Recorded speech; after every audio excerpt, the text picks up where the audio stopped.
یکی بود یکی نبود، زیر آسمانی کبود، یه عاشقی ساده‌ای که دل شکسته بود.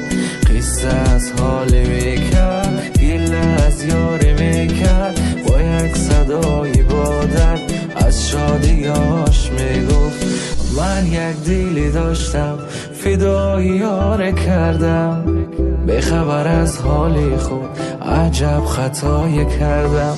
من که یه دیلی داشتم فدای یار کردم. به خبر از حالی خود عجب خطایی کردم. دل و دلش که دادم و گفتم دوای دردم و باش و وفای قلبم و نکرد وفای. اول دلم و بردن و بعدم زدن شکستن، احساسی قلب کشتن و وای بر چه جرمی. این دل که خود شکسته بود، آخی که خیلی ساده بود، حالی دلی خسته ایم و هیچکی نفهمید. دل و نگاش که بستم و خواستم بگیرد دستم و اما زدن که پستم و آخ با چه سودی.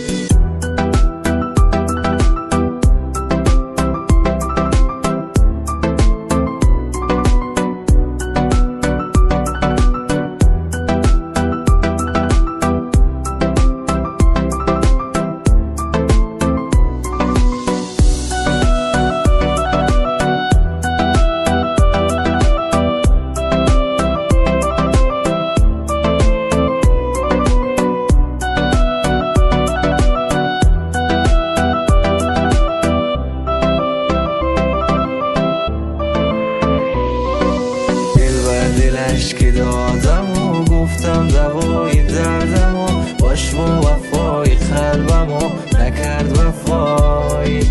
اول دلم و بردن و بعدم زدن شکستن، احساسی قلب کشتن و وای بر چه جرمی. این دل که خود شکسته بود، آخی که خیلی ساده بود، حالی دلی خسته ایم و هیچکی نفهمید.